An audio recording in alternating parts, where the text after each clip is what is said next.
Hi friends, I am Fazia and welcome you all to my Sleep Time Story channel. Today I have brought an interesting story for you. Friends, the story has come to a turning point.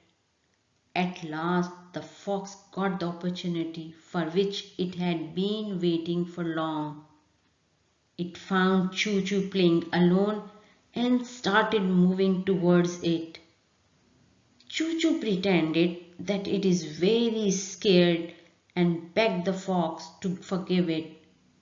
But what was the fox's reply? It's a mystery. You need to watch this part. So let's start part 9. The fox's happiness was worth seeing. It spoke in a chirping voice. Hey, clever rabbit, where would you go now to escape? You tricked me. I would eat and repay you for everything you have done to me. Choo Choo slowly began to retreat and acted being very scared. Choo Choo said in a sad voice, Please forgive me and let me go. The fox growled and said mockingly, Forgive you? No way. Now see what would happen with you. And it suddenly attacked Choo Choo. Choo Choo was already prepared for its attack. Choo Choo dodged it, stepped aside, and said, Look, if you want to eat me, let's make a deal. You must eat me, but please do not harm my companions. If you make promise, then I am ready to go with you. But listen to me first. The fox was astonished to know about this exciting offer.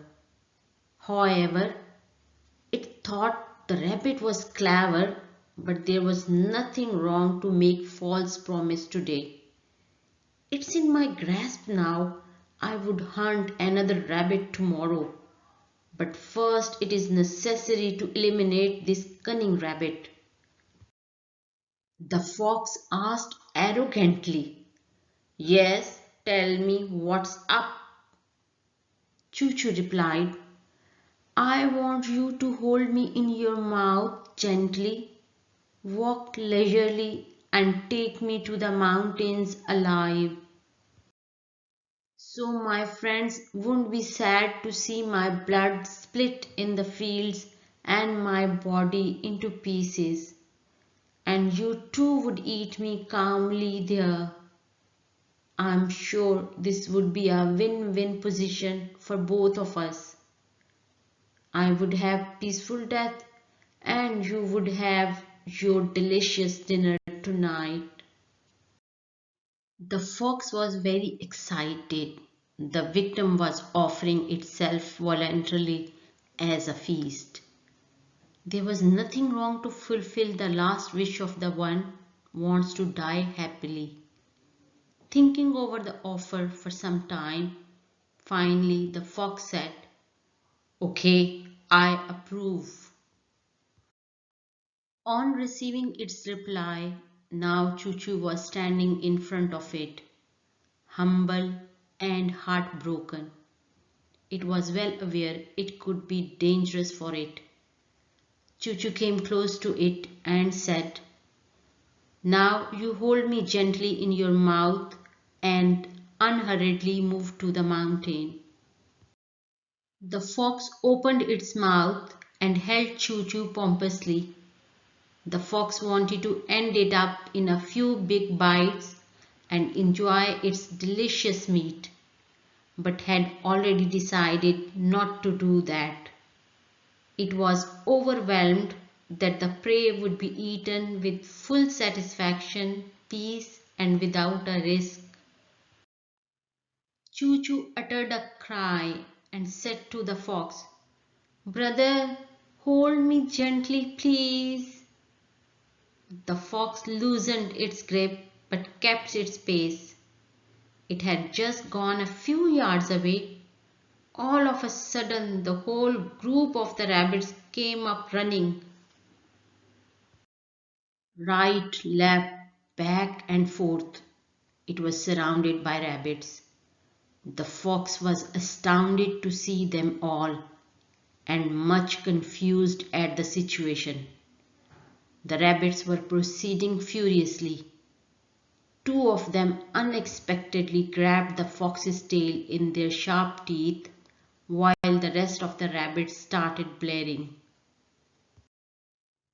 According to the plan, also a rabbit was hiding near Gogo Shashi.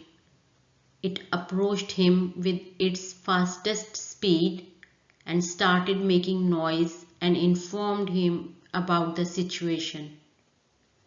Gogo Shashi was enjoying his food. He immediately put his lunch pot down, picked up a big stick, and hurriedly went to the direction where the rabbit was heading to. There he saw the fox was holding Choo Choo in its mouth, surrounded by all his rabbits, while two rabbits had a tight grip over the fox's tail with their sharp teeth. They were pulling the fox back with all their physical power to thwart its escaped attempt. The fox could not understand this emerging situation. Gogo Shashi had reached near them. He shouted, "Leave Choo Choo or get ready for the consequences. Surely I would treat you badly." Watch the next video for part 10 of the story, A Foolish Fox. Please like, share and subscribe.